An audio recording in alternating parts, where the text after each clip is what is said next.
solo nos faltaría básicamente de toda esta parte que es estructura ósea del cráneo en general, ver lo que sería la visión endocraneal o interna de lo que sería la base del cráneo. Entonces vamos a pasar a verla con un corte.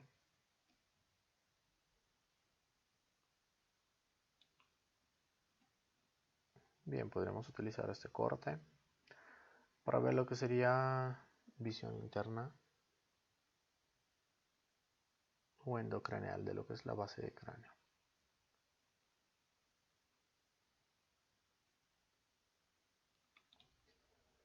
Bien, cuando hablamos de lo que sería la visión endocraneal de lo que es la base del cráneo, vamos a hablar de que está dividido en tres fosas craneales porque tienen diferentes niveles. Tenemos la fosa craneal anterior, que se encuentra un poco más arriba, si lo veríamos en una visión lateral. Vamos a ver si se puede. Bien, como están viendo ahí, tenemos la fosa craneal anterior, que está más en un nivel más alto, más superior. Correspondería casi al techo de las órbitas. Luego tenemos la fosa craneal media. Esa fosa craneal media va a tener una forma de mariposa. Es todo eso que se ve ahí. Y va a estar en un nivel intermedio, si ustedes quieren. Ni tan alto ni tan bajo. Y luego vamos a tener la fosa craneal posterior, que es la más profunda, la que se encuentra en un nivel todavía más inferior. Entonces volvemos a nuestra visión. Tenemos la fosa craneal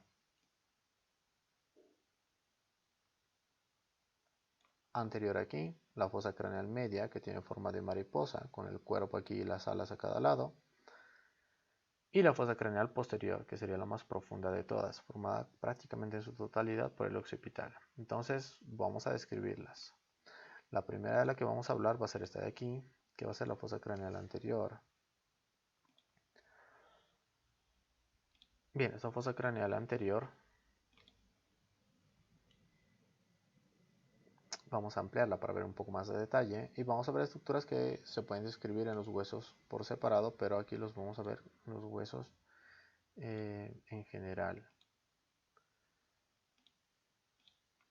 Bien, aquí está complicado verla, vamos a intentar ampliarla y centrar de alguna forma. Bien, cuando hablamos de lo que es la fosa craneal anterior,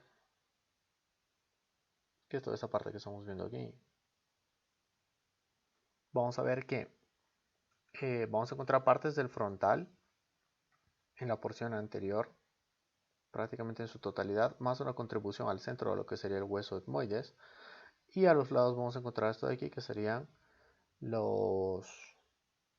pues prácticamente el esfenoides, pero solo con sus alas menores. Entonces, tres huesos forman la fosa anterior. Frontal con su porción orbitaria, el etmoides al centro y en la parte posterior las alas menores del esfenoides. ¿Qué estructuras anatómicas encontramos aquí? Yendo adelante en la parte más central vamos a encontrar esto de aquí, que sería la cresta frontal, que hacia atrás va a tener un foramen que lo separa de esta de aquí, que es la apófisis crista de Galli del etmoides. Por ese foramen, que se conoce como foramen ciego, suele pasar la vena emisaria de Espirilo, que también es conocida como vena frontoetmoidal. Como todas las emisarias, comunica circulación del interior del cráneo con comunicación de fuera del cráneo, en este caso con comunicación de lo que serían las cavidades nasales. Hacia atrás vamos a tener esa elevación de ahí, que se conoce como apófisis crista de Galli. Esa apófisis crista de Galli va a ser una elevación grande de lo que sería el, el etmoides. Ahí se ve un poco mejor, he retirado las herramientas. Entonces esta estructura aquí elevada, afilada, en la apófisis crista de Galli correspondería a las porciones verticales o perpendiculares de lo que sería el etmoides. A los lados de esa estructura vamos a encontrar esas láminas que se conocen como láminas horizontales o más conocidas aún como láminas cribosas.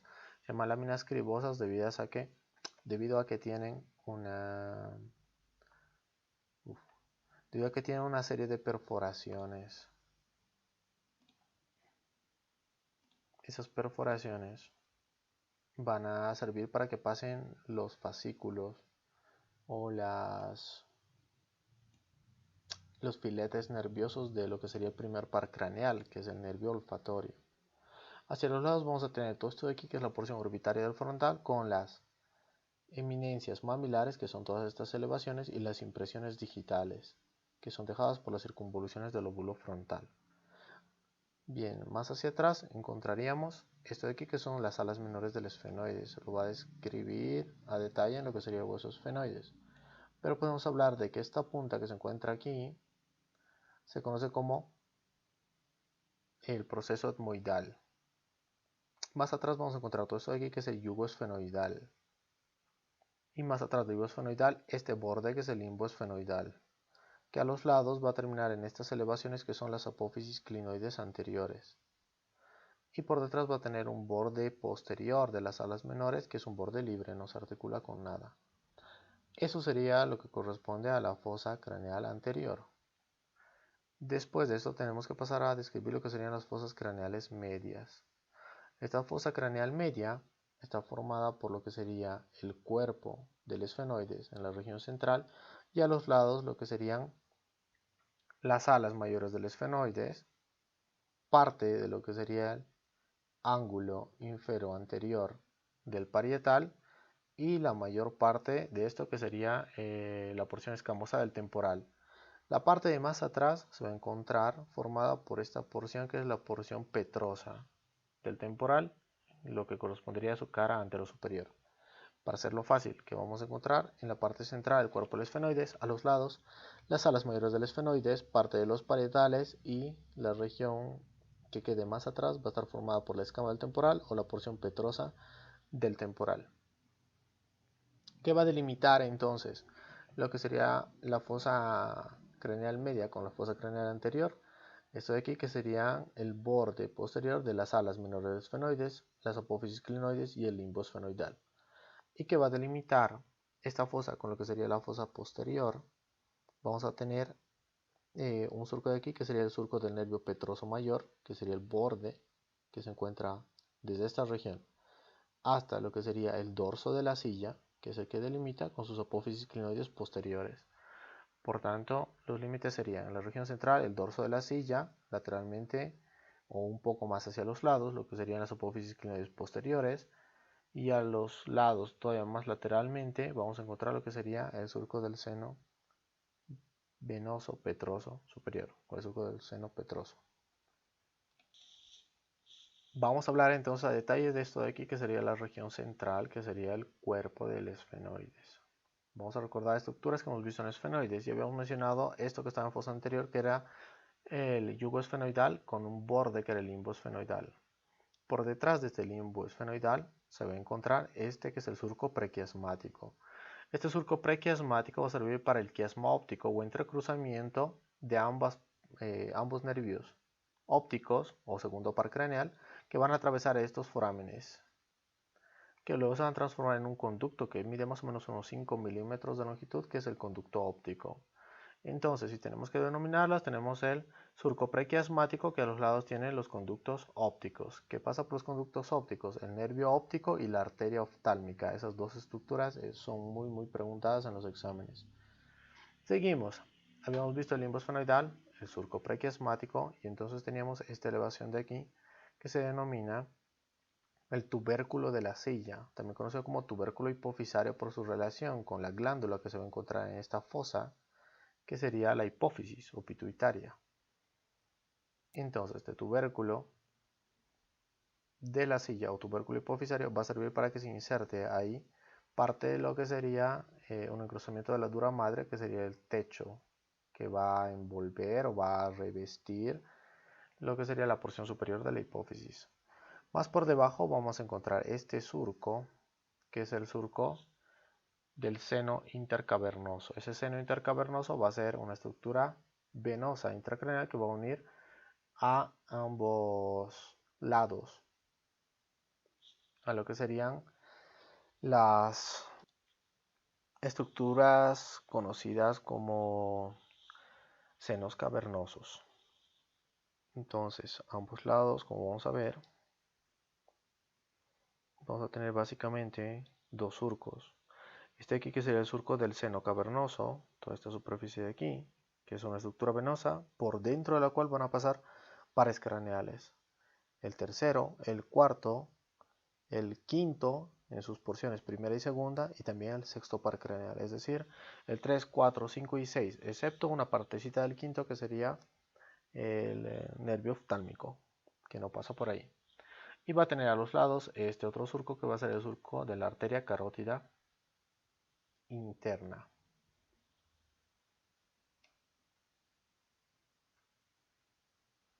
Por último, vamos a tener esta elevación de aquí que se conoce como cresta sinostósica, que va a ayudar a dar esa forma, ese surco del seno intercavernoso.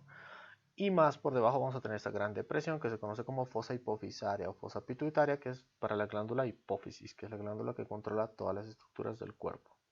Más atrás ya tendríamos esto de aquí, que es el dorso de la silla, que era el límite con lo que sería la fosa posterior. A los lados ya hemos descrito las dos estructuras que pasan, el seno cavernoso y este de aquí que sería el surco para la arteria carótida interna, que atravesaba por donde se abría paso por lo que era el foramen rasgado anterior, pero solamente ese foramen rasgado anterior puede verse en el cadáver. Normalmente en la persona viva está totalmente tapado. Y ingresaba por lo que era el conducto carotídeo, que quedaba más a un lado. Lo hemos visto al ver la visión externa de base de cráneo. Bien, ahora pasamos a ver un poco más de los lados de esta fosa craneal media. En esta fosa craneal media ya hemos dicho cómo está constituida, principalmente por el ala mayor del esfenoides, donde vamos a encontrar la mayor parte de estructuras forámenes y cosas que son más preguntadas, más a los lados lo que son porciones del temporal, bien sea la porción escamosa o bien sea la porción petrosa. Vamos a describir primero lo que se encuentra en la porción más anterior relacionado con el ala del esfenoides. Entre el ala menor del esfenoides, que la tenemos aquí, y esta de aquí, que es el ala mayor del esfenoides, vamos a tener esta fisura, que se conoce como fisura orbitaria superior, también conocida como hendidura superior del esfenoides. Y entonces, ¿qué va a pasar por esta estructura? Va a ofrecer paso a prácticamente lo mismo que habíamos visto aquí en el seno cavernoso. Es decir, van a pasar los pares craneales 3, 4, la primera parte del quinto y también el sexto. Además de lo que serían las venas oftálmicas y algunas fibras simpáticas. Entonces, van a pasar por aquí el tercer par craneal, también conocido como motor ocular común. El cuarto par craneal, que es conocido como patético o troclear.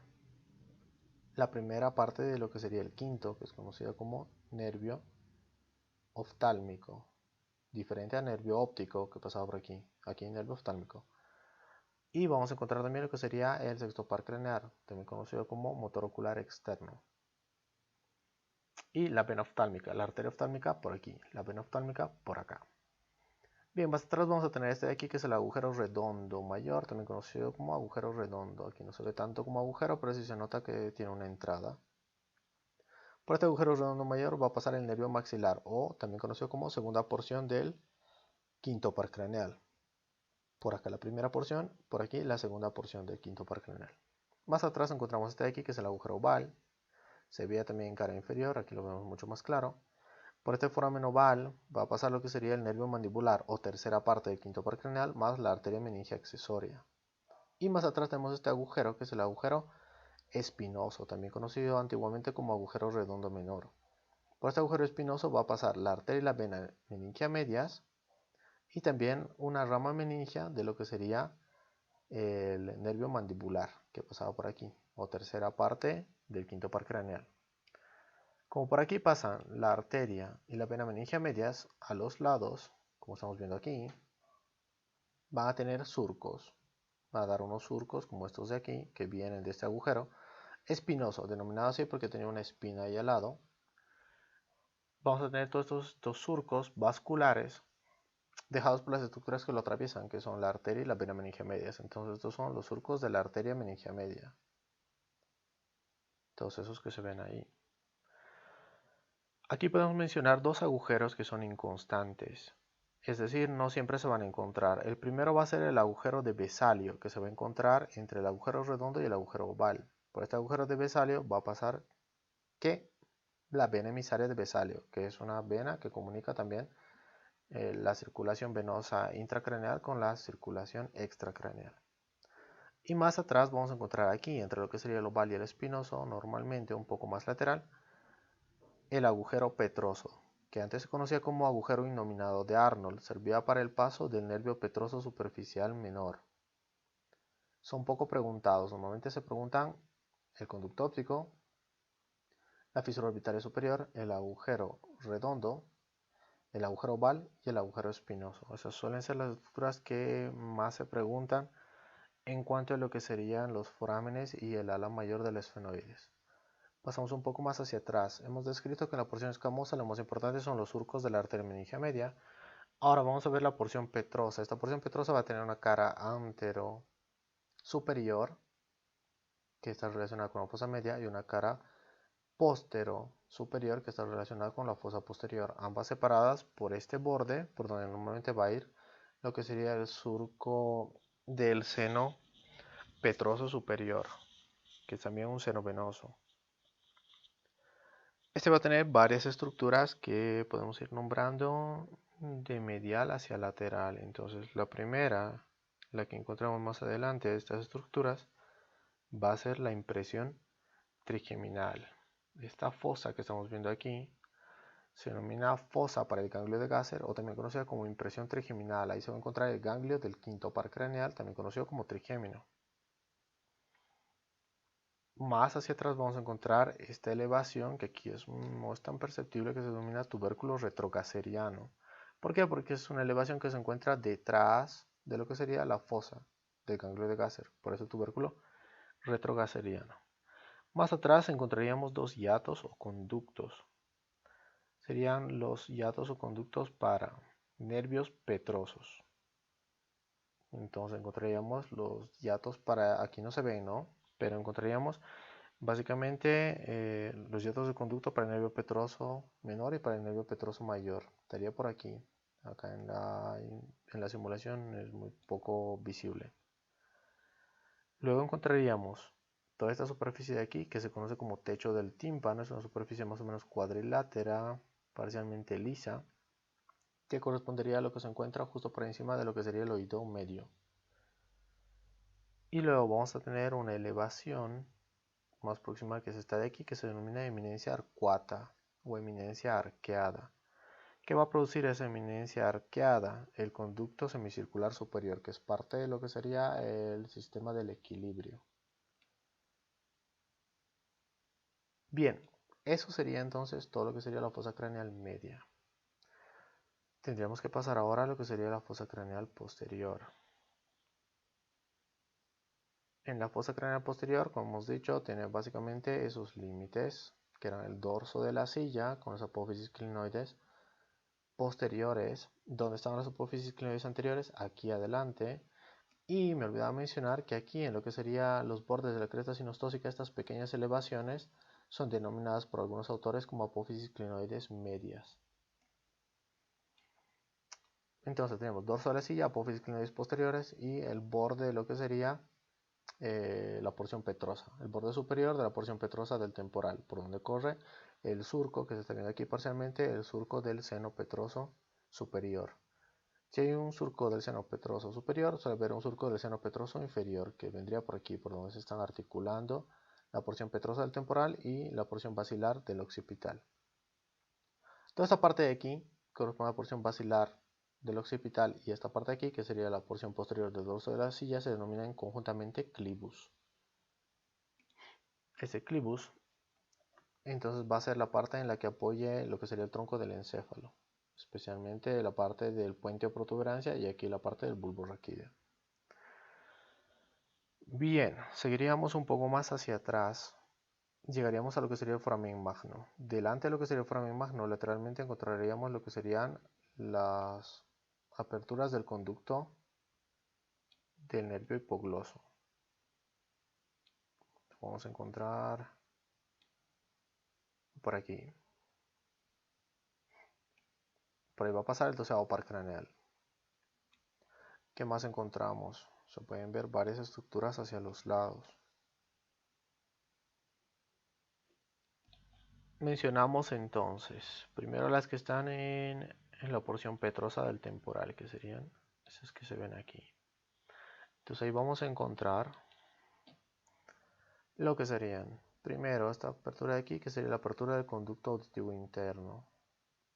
por ahí van a pasar lo que serían el séptimo y octavo par craneales, es decir, el nervio facial y el nervio vestibulococlear. Aquí vamos a tener todo esto de aquí que se conoce como eminencia subarcuata. Luego vamos a tener esta apertura que sería la apertura del conducto conocido como acueducto vestibular. Está relacionado también con el sistema del equilibrio. Un poco más para atrás vamos a encontrar lo que sería esto de aquí, que es el seno sigmoideo, o bueno, el surco del seno sigmoideo. Ahí se puede ver un poco más. Se denomina así porque tiene una forma de S. Bien, aquí se ve esa forma de S que tiene. Entonces el surco del seno sigmoideo va a terminar en lo que sería el agujero yugular o foramen yugular, que es por donde sale la vena yugular interna, más el noveno, décimo y una parte del onceavo par craneal. No se puede ver en toda su totalidad por el simulador, pero se encuentra ahí. Bien, este surco se va a continuar en lo que serían las porciones de más atrás que vamos a ver ahora mismo, con lo que sería el surco del seno transverso.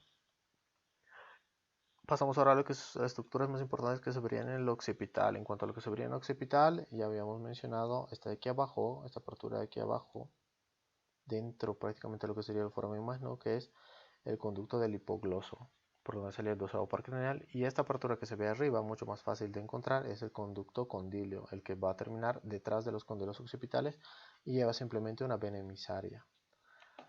Bien, de esto, con eso hubiéramos terminado todo lo que sería la base del cráneo. En la porción anterior y lateral nos faltaría ver la base del cráneo en porción posterior. En la porción posterior, básicamente lo que vamos a encontrar va a ser solamente estructuras occipitales. Bien, aquí vamos a continuar viendo lo que era el surco del seno sigmoideo, donde se va a encontrar el foramen mastoideo, que se puede ver también en la apófisis mastoides. Y va a llevar también una vena emisaria, comunicación de circulación venosa intracraneal con extracraneal.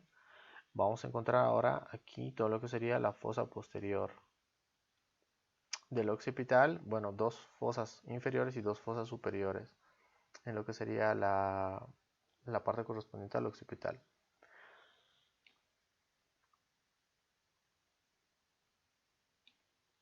Bien, entonces, ¿qué estructuras vamos a ver en la parte de atrás de lo que sería la fosa craneal posterior? Detrás de lo que sería el foramen magno, vamos a encontrar primero esta fosita de aquí que se conoce como fosita vermiana, debido a que también tiene la apariencia como si un gusanito se hubiera apoyado en esa parte. Fosita vermiana. Vamos a tener la cresta occipital interna, que va a acabar en esta, que es la protuberancia occipital interna. Ambos lados de esa cresta occipital interna vamos a tener lo que se conocen como fosas occipitales inferiores, también conocidas o más conocidas con la denominación de fosas cerebelosas. Ahí van a apoyar ambos hemisferios cerebelosos. Más arriba vamos a tener este surco que aparece de un lado a otro, que se llama surco transverso, es el que se continúa como surco sigmoideo, y lo hemos visto en la porción interna de lo que sería el temporal. Estos se van a relacionar con este surco vertical, que es el surco del seno sagital superior, que lo hemos visto que venía desde ahí hasta la parte anterior del frontal, hasta aquí, donde terminaba en lo que era la cresta frontal. Donde se entrecruzan todos hay una especie de espacio cuadrangular donde se juntan los diferentes senos venosos y se denomina prensa de Erófilo. A los lados de lo que sería este surco del seno sagital superior vamos a tener las fosas cerebrales posteriores, también conocidas como fosas occipitales superiores. Y eso básicamente es todo lo que vamos a encontrar en el cráneo. Con eso hubiéramos concluido todo lo que era visión craneal en general, toda la parte exocraneal y toda la parte endocraneal, haciendo especial énfasis en lo que serían las fosas craneales anteriores y sus forámenes, que es lo más preguntado. Entonces, para concluir, hacemos un breve repaso de lo que serían simplemente forámenes de las fosas craneales, que es lo que más entra en los exámenes.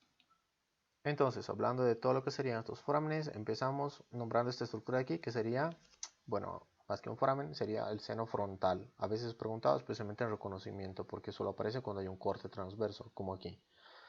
En la fosa craneal anterior, que es toda esta de aquí, solamente vamos a encontrar tres tipos de forámenes, o tres forámenes en general. Este de aquí, que sería el foramen ciego, entre lo que era la cresta frontal y la apófisis crista de Galli, que atraviesa por ahí lo que sería la vena emisaria nasal, también conocida como vena emisaria de Spirilo o vena frontoetmoidal, tiene esos tres nombres. Y simplemente es una vena que comunica circulación dentro del cráneo con la de fuera.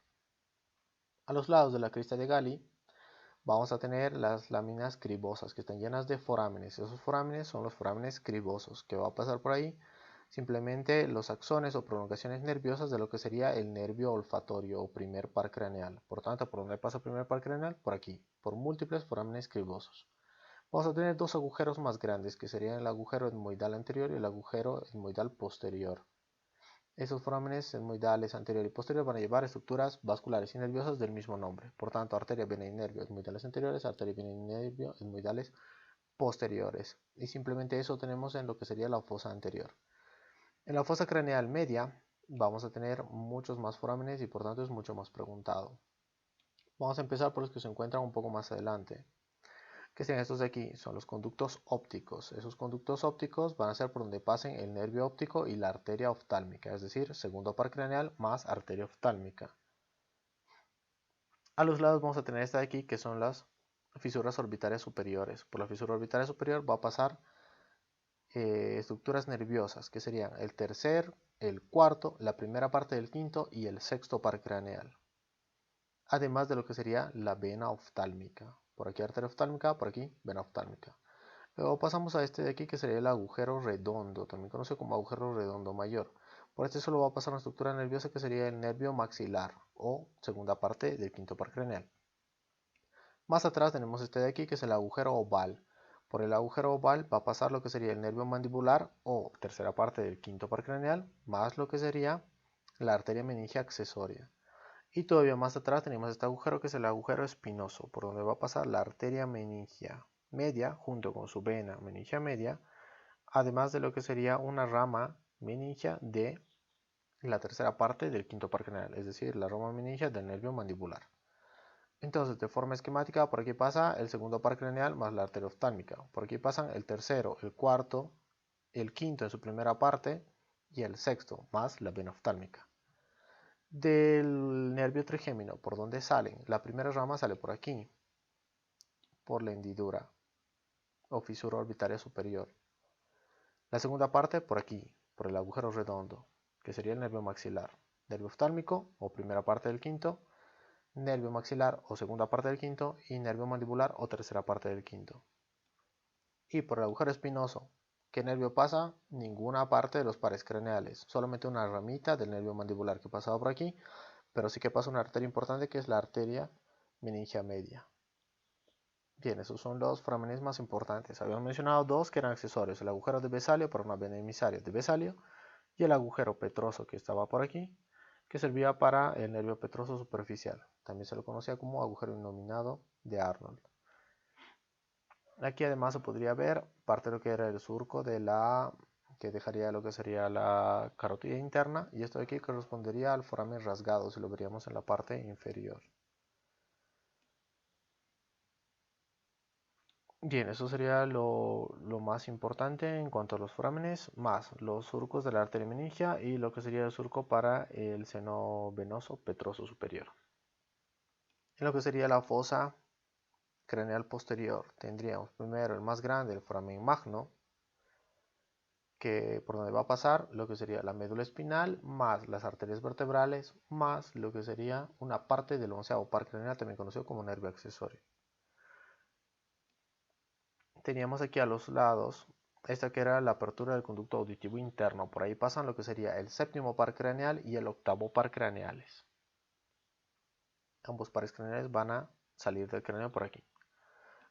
Tenemos además este agujero de aquí, que era el agujero yugular, también conocido como agujero rasgado posterior.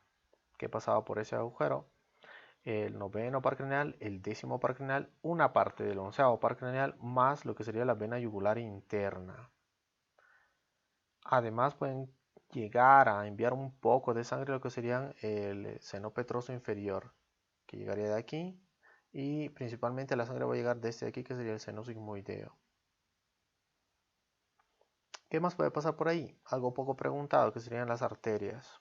Las arterias faríngea ascendente y eh, una rama occipital. Bien, ¿qué más podemos ver? Aquí, dentro de lo que sería el surco del seno sigmoideo, podemos encontrar lo que sería el foramen mastoideo, la zona vena emisaria nada más. Y aquí tenemos el agujero del conducto hipogloso, difícil de ver, por ahí pasa el 12º par craneal o nervio hipogloso. Y aquí vamos a tener el conducto condíleo, por ahí que pasa lo que sería una vena emisaria, que va a comunicar lo que sería básicamente este seno sigmoideo que está pasando justo por encima y adyacente con lo que sería la circulación extracraneal. Y bien, eso es todo lo que sería el cráneo en general.